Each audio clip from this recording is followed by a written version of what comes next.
I'd like to call to order the County Commission work session for December 1st. Sheriff, would you lead us in prayer? Dear Heavenly Father, thank you for your many, many blessings. Thank you for our family and friends. Thank you for allowing us to come together tonight to take care of county business for the taxpayers of Dickson County, and just bless our decisions, lead us to make the right ones for all impact. In Christ's name we pray, amen. Amen. Everyone stand for the pledge. I pledge allegiance to the flag of the United States of America and to the republic for which it stands, one nation, under God, indivisible, with liberty and justice for all.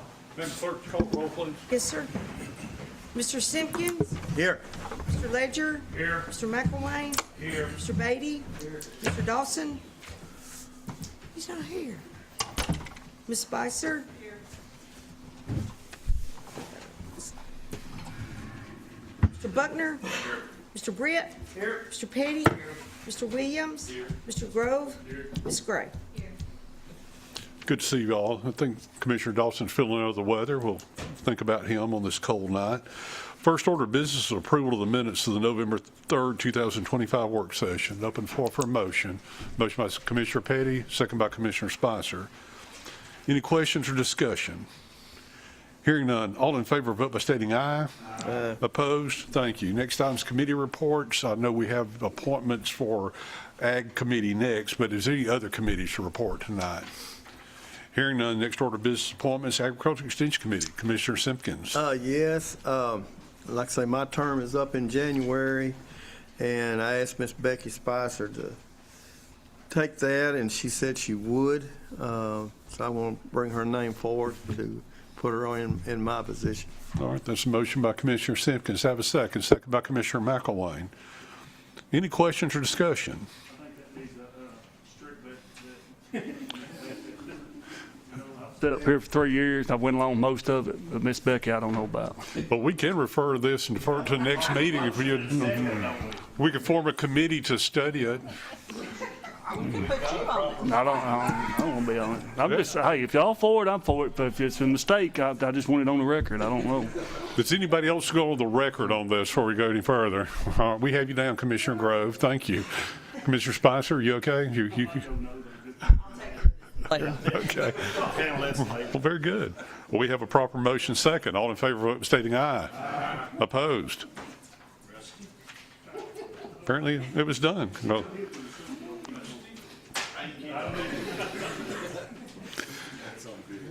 Congratulations. Under new business, I left off two things, and I want to add those tonight before we get to the school's facility planning. The first one is 911 interlocal agreement. Shauna Atchison is, and she's got a new name now, but she is the head of 911. The 911 board hires the director of that, so she's hired by a county board. She has been working under some unusual circumstances about how her pay and insurance and retirement is. We've been in discussions with the 911 board, and our attorney has been with their attorney. What we'd like to do is bring her in as a county employee, so she would receive anything a county employee gets, but we're to be reimbursed plus cost by 911 to pay for it. So the net effect basically to us is zero by bringing her under. This already has a precedent. We do this with the 23rd Judicial Task Force in this same way. So this would make sense for her. It would allow her to have a reasonable insurance cost where she's having to get it on her own now, and her retirement where it's not funded on the side. So I'd be glad to answer any questions, but I'd like to add that to these items so we can move that on to the December 15th meeting. Be glad to answer any questions first. If you don't have any questions, open floor for a motion. Motion by Commissioner Britt, second by Commissioner Ledger. Any discussion? Hearing none. All in favor, vote by stating aye. Aye. Opposed? Thank you. I left something else off. I wish I had a good excuse, but I don't, so I'll just tell you the truth. I left it off, just like I did the first one. The next one is a process we've been working with Harpeth Ridge Fire Department. Commissioner Beatty's been involved with that. What we looked at is trying to close some of the gaps we have between fire departments across the county. As I think you all are well aware, over time, the goal is to have a fire department within 5 drivable miles of a fire station, one for the response time and 2 for the ISO rating to help lower people's insurance. As we've worked across the county to look for different things we could do on that, it came to our attention a couple of years ago, and we finally think we're at the position where we can move forward, and that's going to be my recommendation tonight, to work with Harpeth Ridge. They own property at basically at the Big Bend on Highway 49 at White Oak Flat. They own 1.5 acres there. What we're proposing to do with them is for them to give us that property, and we build a fire station there, much like the one we have at our airport, and then in turn lease it back to them for $1 a year for 50 years. That will close the gap we have all the way from the Cheatham County line to Charlotte. Everybody along 49 will be within 5 driving miles. We met with the board directors here in this about 3 weeks ago, to have that discussion. Their board directors unanimously in favor of doing this. I'm going to defer to this point to Rob Fisher, where he can show you what design we're talking about and the cost on that.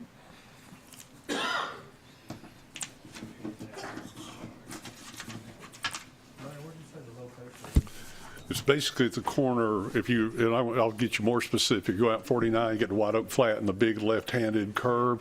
You're probably about 1/4 mile on the left down there. And that's property that the Harpeth Ridge does own.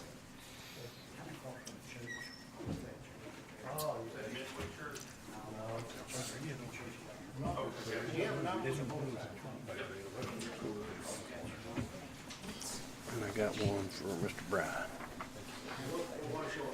One short.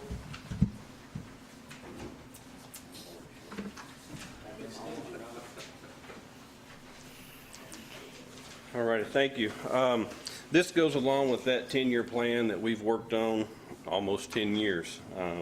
We're almost winding up with that one and going to start on phase 2. But this piece of property, like I said, we become aware that Harpeth Ridge owned this about 2 years ago. We did the 5-mile study from this location. And of course, ISO works off of the 5 road miles from a fire station. And as of August of 25, within 5 driving miles of this location, you're looking at just under 1,100 homes that would be under the 5-mile umbrella. And we've looked at a building plan. If you'll look on, I'm assuming it's page 2, it's going to be a 40 by 50 metal building, pretty much the same thing that we built out at the airport.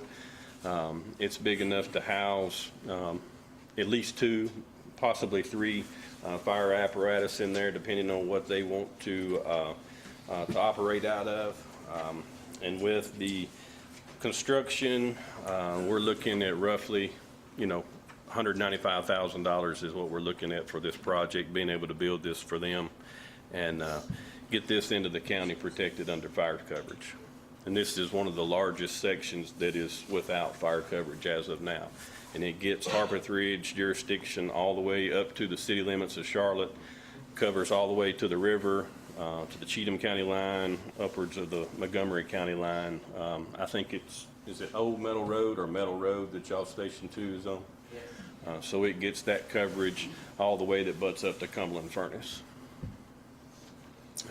And this is, like I said, this is a project that we've looked at for 2 or 3 years, and I think it's one of the best fits for us at this time. I mean, that spot on White Oak Flat is almost dead center of where we needed that 5-mile radius from that point. Commissioner Beatty, did you have anything you want to comment on this? I'd like to make a motion to approve. Okay, well, we'll allow that at this point in time. We have a second. Second by Commissioner McElwain. We'll carry on the discussion on that. We'll have proper motion in a second. Is there anything else that you have to add, Mr. Reagan, on your part? I don't know unless anybody has any questions. No. The funding, as y'all know, we've closed out the books for the year. We hadn't got the final audit, but we know where we are in our funding, and there should be funds available when we get the final audit in debt service, so it's not going to require any, we're going to use excess funds to pay for this.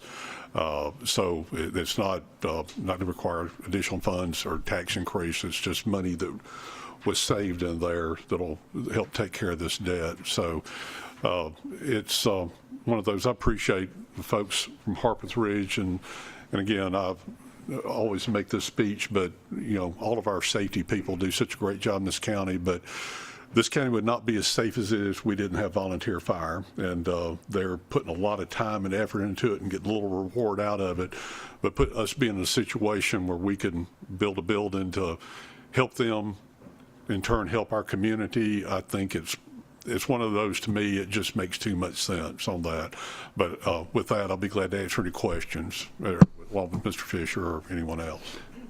I got one, Mayor. You said right here on the bottom in that last line that you want to hire full-time staff to man the building. That's not in this part. That's just a piece that I pulled out of the plan.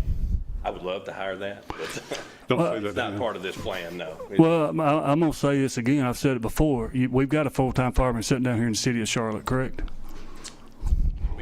We supply 40 hours pay there, but we've been doing it with part-time employees, yes. Yeah, and my version's not changed. We need the staff out there. Charlotte needs to take care of Charlotte, just like White Bluff takes care of White Bluff. Burns takes care of Burns. Dickson takes care of Dickson. I mean, I'm all for the building because that's a rural area, but I believe that our manpower needs to shift to take care of the rural communities and let the cities take care of the cities. That's just my opinion on it. Thank you. Any other questions? Have a proper motion second. The vote tonight is to move this on to the regular session on the 15th. There are other questions, comments. All in favor, vote by stating aye. Aye. Opposed? Thank you. Thank you. Thank you, Mr. Fisher. Last, now we're actually back to the agenda here, facilities plan. I know there's been a lot of discussion for a long time on schools' facilities plans, and I've had a lot of discussions with Dr. Sutherland and several of the board members on this. I'm really pleased at what's coming forward to us tonight, because I think we finally maybe getting to a point that I know y'all been asking for several years now, that we can map out a long-term plan to help the schools financially to take care of some of the building needs moving forward. I asked them tonight if they would to keep it at a higher level, because no decision needs to be made tonight. Really, we just need the presentation so they can give you their input on where they want to go, and of course open the floor up for questions, and then come back during December and possibly January to kind of iron this out and see where we need to be. It is December and January and possibly February. And then if we go forward with this being something we tie up in February, 1st of March, but probably what we're talking about is a lot of money. We have a lot of money set aside in debt service that's already been pretty much ready to put into this project. We've been talking about it for a long time. So I think we're about to that point. I know there's funds the school want to put into it, but I'm excited we can listen to a longer term plan, kind of get where they're going, get your feedback and input either tonight or over the next few weeks, and then ask them to better define this as we go forward. So with that long-winded introduction, Dr. Sutherland, please come to us. Mayor Ryle, County Commission, thanks for having me tonight, and I am so thankful for members of my team and the school board being present here. I'm going to defer to Mr. Steve Haley, who is the vice chair of the school board. He would like to speak with you, but before that, I want to make sure that each of you received a folder. If you didn't, we'll get you one. There are many documents in there that will be referred to tonight. And if you have questions, we'll be glad to answer that. Again, this is a high-level conversation. We won't get in the deep weeds, but we'll answer anything that you have to set this up for our next meeting, January, February. Mr. Haley. Thank you, Dr. Sutherland. Mayor, County Commissioners, thanks for giving me some time up here. I think you've allotted me to 2 hours. I'll try to keep it under that if at all possible. It had a 2 in it, but only a 0 to follow, and I'm on the 20-minute time frame. It's always fun to talk until you get in these positions. So what I want to try to do is just what the mayor said, is give you about a 30,000-foot view. A lot of the school board members are here tonight, and I really appreciate that.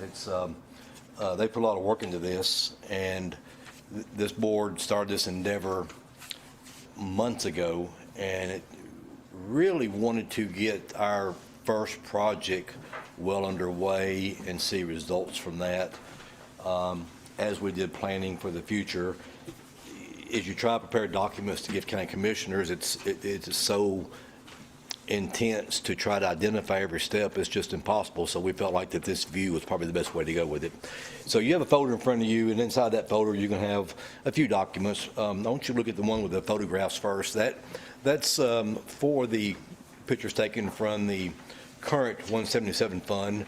If you recall, a year and a half ago, you passed a resolution for $15 million for 4 major projects with some minor projects to fill in the gaps. Those 4 projects were to start the process of the Silvis Road property we purchased from the county for future transportation maintenance needs or school needs. That was done within a couple of months. We also worked on the CTE building at Creekwood, which is in final stages. Our CTE director is here tonight. If you want to speak to him after the meeting, they can answer the level of that, but it should be ready to open very soon. The school itself is finishing some final touches inside. It's a very nice building. It's a very nice program. CT is up and coming, and we are going to try to focus on that and support them all we can.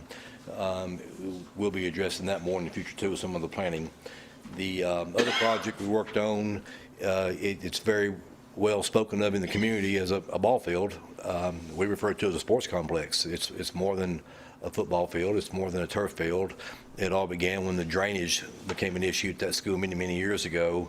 The actual track couldn't be used any longer, and so we had a very comprehensive plan by our architect, Lockhart Martin and Mr. Corlew have done a great job getting that plan going. Construction's well on its way. Unfortunately, rain caught them right before they finished the paving, so it's probably been in the spring before it's completed, but the field aspect is still ongoing. They were working today out there as far as that goes too. So you'll see a picture of that. If you haven't been out there, drop in the upper gate, step over and give it a peek. New lighting, a lot of the complexes too. So that 177 funds we refer it to is well underway, and I hope we'll be complete by springtime. Since that time, we've also used some money that you approved out of our reserve funds for roof projects at Stuart Burns Elementary, White Bluff Elementary, referred to as a high wall at Dickson County High School. I think we've all seen the wall that was felling from storms years ago over the auditorium. That had be taken down, and we went ahead and re-roofed the lower sections below it while that construction was going on.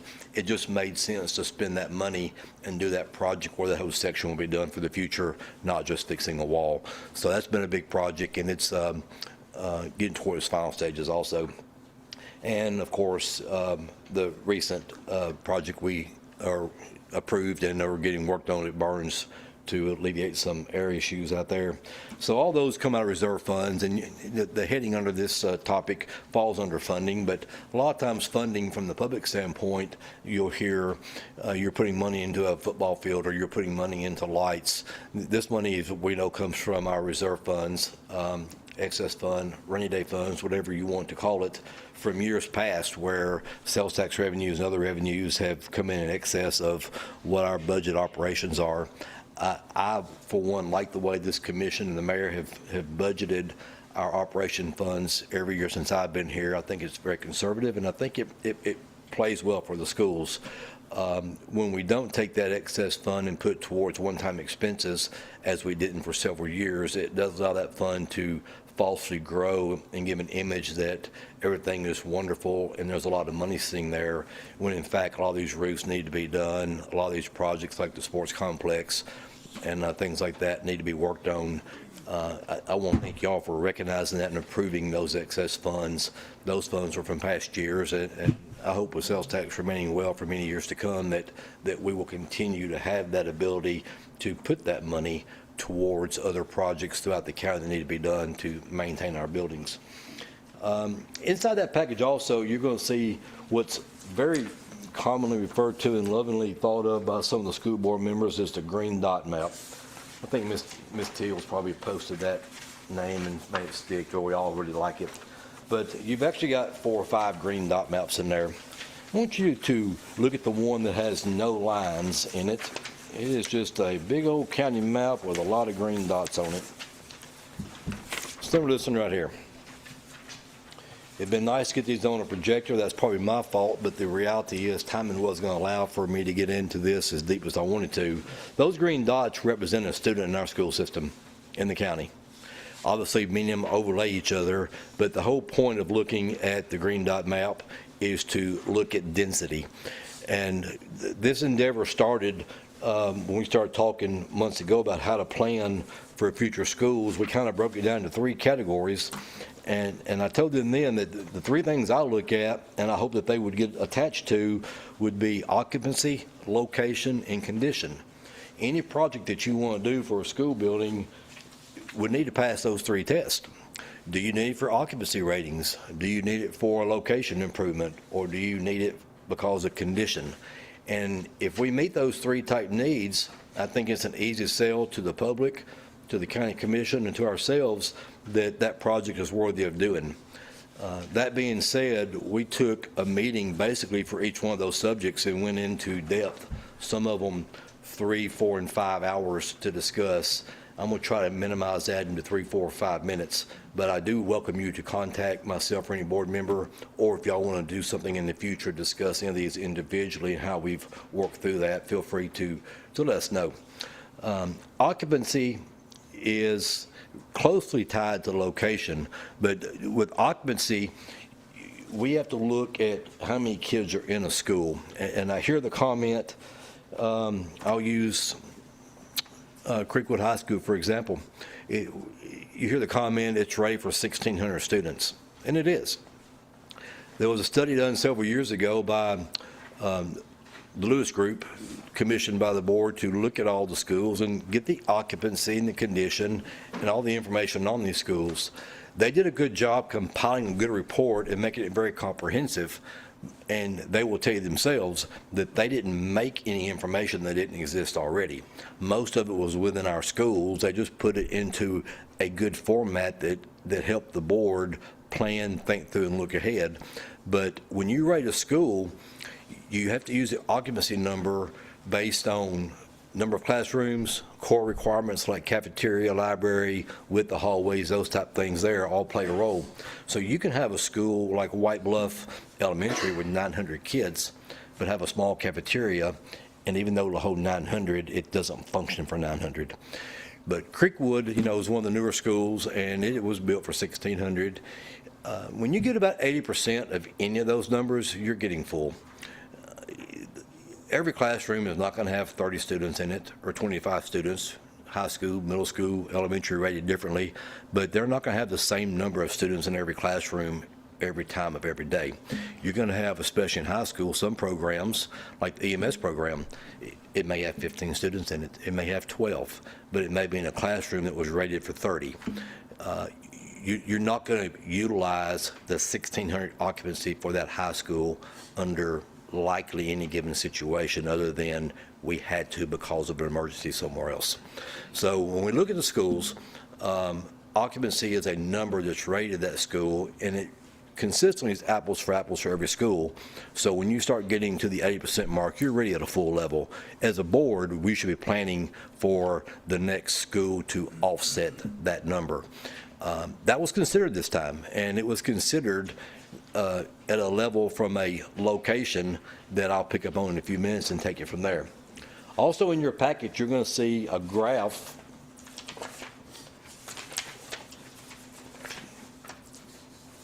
shows, got a kind of an orange siding to it, peach color siding. That right there is a table that takes that Lewis Group's number and it puts what the rating is for each school. That's the rating for the maximum capacity, which we just discussed, but it also breaks it down into an 80 and 70% category. Once you start getting at 70 and you start seeing that number grow at a fast pace, you should be planning what you're going to do, whether it's rezone, combine schools, how you're going to make it work when you're in that 70 range. But at 80, you're essentially getting full. You're going to see we have a couple schools that are over 80%, and they make it work every day. It's just not ideal. By far and large, our county as a whole is probably in the mid-60s somewhere as far as occupancy. So countywide, we're in pretty good shape as far as space. It's utilization of that space. In this bracket also, you'll see your high schools separated from your elementary, separated from your middle.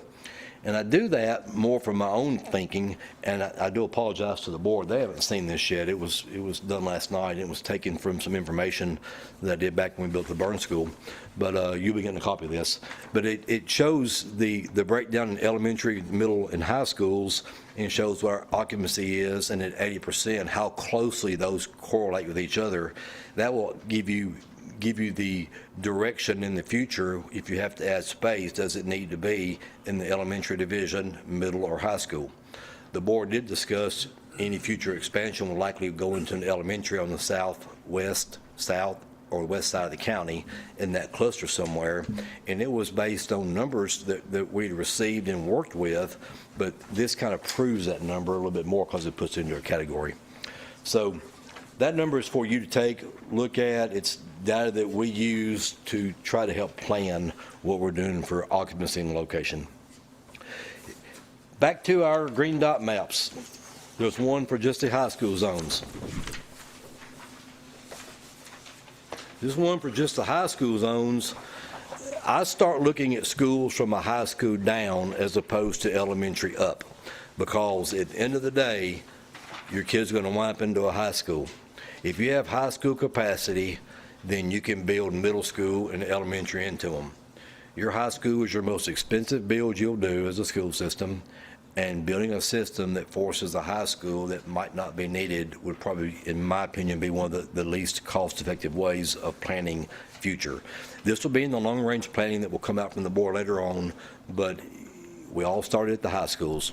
Our high school capacity, looking at your graph, shows us having capacity in our high schools of 950 kids per grade across the county. I'm going to refer one last chart to you, the white chart. This white chart is the one that shows how many kids are in each grade. The first one shows what schools are in, the white one shows what grades they're in. So looking at 12th grade, there's 511 students enrolled as of November 11th in Dickson County Schools in the 12th grade. Falls within the capacity. The high schools, you're going to have 4 grades, 9, 10, 11, and 12. Your numbers for the high schools, having our setup we have right now, will take us into the future many years. We use a 9th grade annex at the high school in Dickson, which creates capacity of 600, which gets us to the point where our high schools, occupancy-wise, are in good shape. If you keep it to that level right there, that should cover our high schools for many years down the road. From the high school level, there's also a chart that shows the middle schools. Across the top, it'll say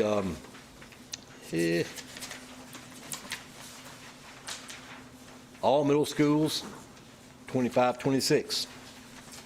You'll see the same county map with the same green dots, except you see 4 colored areas. Some of those colors get pretty close together, but you'll see 4 different shaded areas. That is our middle school zones. Burns and Dickson Middle feed into the Dickson High School, the lower half of the county. White Bluff, Charlotte feed to Creekwood, northern part of the county. When you start merging those numbers together, along with the chart that shows how many is in each school, capacity, number of kids per grade, you'll start seeing the correlation of what space do you have.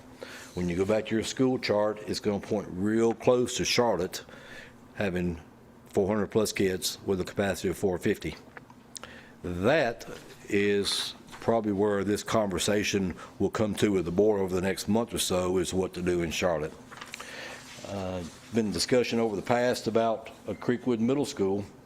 The problem, from my standpoint, with the Creekwood Middle School is you build one middle school to feed one high school, and you can't reach far enough out to bring another middle school into that high school. You limit the use of Creekwood down the road. So you can adjust that by zoning, but I think the two middle schools feeding one school creates a better high school and gives you more flexibility down the road. That complication of two middles into a high, looking back at the chart, is really going to get magnified when you throw the elementaries on top of that too. Your last chart with the color coding, next to the last chart, will say all elementary. It's going to show you 8 elementary zones. Tied in with your chart with the school numbers will show you how they feed into a middle school. Sometimes it's not as simple as saying this elementary is full, let's add on to it. When you add on to it, you tinker with the numbers that feed into the middle, that feed into the high. As a general rule, if you have a high school for 1,600 kids, 2 middle schools with 800 will take care of one high school. 2 elementaries take care of one middle school. So if you have a middle school with 800, 750, 800 capacity, 2 750 or 800 elementaries will feed into that middle school and be balanced. The reason being, there's 6 grades in elementary, there's 3 in middle. So you can take 2 elementaries to feed into one middle school, 2 middles feed into one high school. That is a general layout that we look at, is how can you shift the schools to make that work. I'm going to dig out of that one pretty quick because that gets into a lot of conversation, but think about it from that aspect and you'll see how the zoning aspect plays in on what we're studying and what we'll present. What we present will be based on the feasibility and how that will work. With that being said, I want to look at the last aspect of condition. Condition, we look at our location, we feel like our high schools are there for a long time. Creekwood's roughly 25 years old. Dickson, hitting 55 years old. We've done a lot of work over in Dickson since I've been on the board, more so in the last 10, 12 years. A lot of work that you don't see.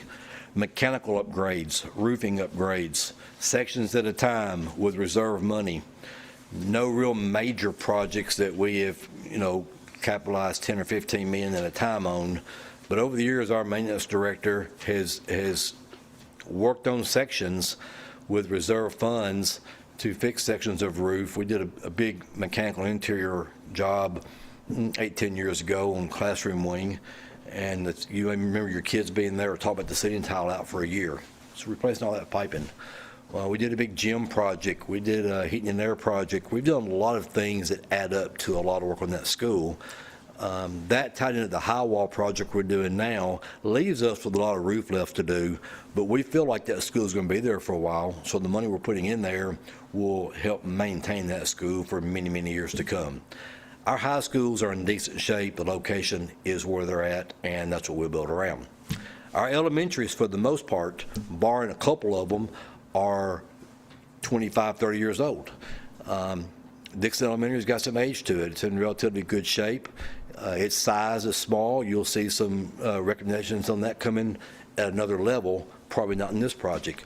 But after we looked at all this together, we felt like that middle school level, you got White Bluff, Dickson, and Charlotte are all very aging buildings that need a lot of capital improvements. So I think what this board is going to put together over the next month will focus largely on some remodeling, replacing and remodeling where it's cost efficient. Mr. Corlew, along with Al Cook and Martin, have already started studying some of that. We asked them to do that after the last meeting, and I believe he tells me maybe in January to get some ideas back on the remodeling versus what would need to be replaced in them. At one time, we talked about that new school there, which took the old school down. You'll see in that plan when it comes out also that taking the old school down creates a domino effect on into Dickson into that new school in the south. So we're going to put that together and give you something a little more in-depth later on, but it's going to focus largely on remodel and some bigger projects that we're hoping to get approved with some of your money, also using some of ours tied in with it to get it all done. It's a lot of information in a very short period of time. Well, you went over 20 minutes, but you never bored me. Thank you. I could probably do another 20. It just may start boring me at that point. Fine. Even when I tell people they waste my time, just entertain me. You didn't waste my time, and you entertained me. There's so much involved. I would encourage any of you, if you ever want to speak about some details on this, talk to your board member, contact me. Their heart's in this, and that's a good thing. Do you mind opening up just for a few questions? I don't want to cut this off. I can. I know he kind of hit broad and wide, but either from Mr. Haley or Dr. Sutherland, pass them any on. questions? This time, when we talk about number of projects or anything, it's just The board hasn't approved a final project or numbers. I think what you're going to see them look towards is a remodeling in general plan with several projects, similar to that $15,177 fund that took in 4 projects. I can't say what will be a final approval, but I expect it to have multi-levels to it to focus mostly on middle school and some bigger projects on other buildings. And I hope we'll have that probably in the next 4 to 6 weeks by middle, late January anyway. Well, from our standpoint, and I know we talked about this morning, so I just want to reiterate it. If we follow this process where you're going now, do you think we'd have everything complete from school board approval to what the county commission does, that we could have this in front of us to finalize it by our regular meeting in March?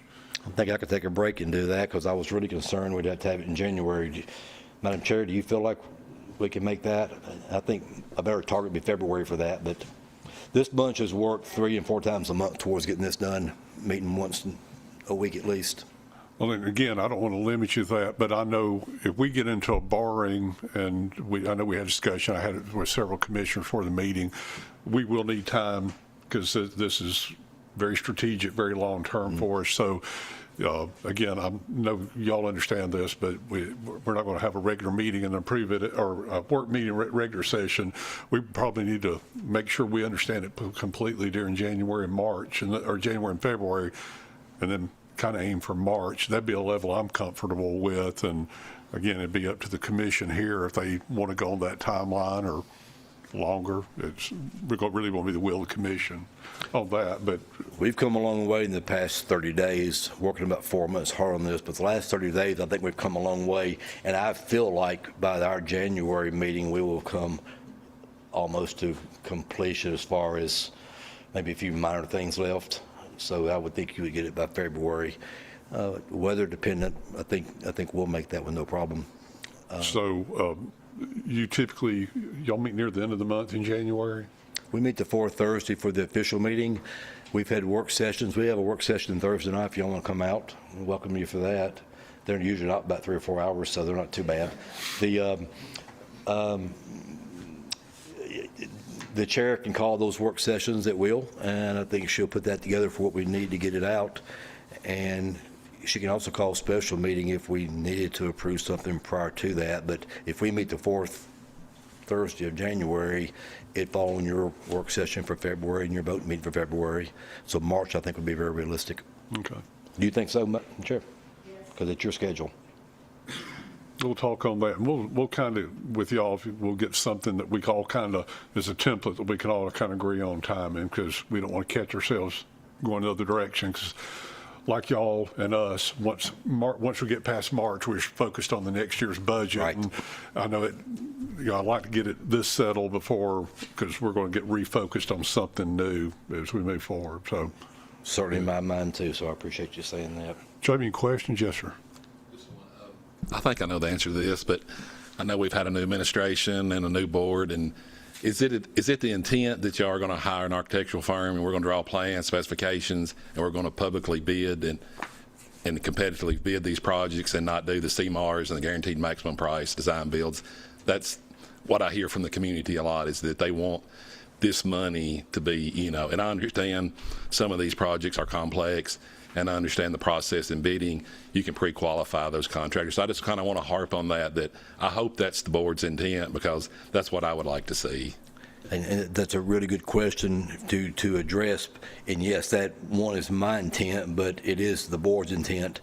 And I want to state that by saying that when I say it's the board intent, we have 2 board members that weren't here whenever that decision was made. The board being an entity and a standalone, it survives even me or any board member. But the board voted a year ago last fall to hire Lyle Cook Martin as our architect and consultant firm, and they have an hourly or per job type rate. If we can use them as professional service, but we also approve them to be our architect. They've done our consulting work since that time. We also use OLG at their will, and OLG did the Creekwood building and do some of the other jobs for us too. But the board did vote to go that route, to use that architect firm, and without absent the board voting to remove that would be our firm.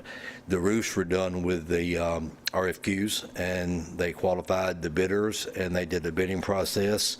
And I hope I can speak for the board. We've had good results out of that. If you were there for the other processes, it was a lot different.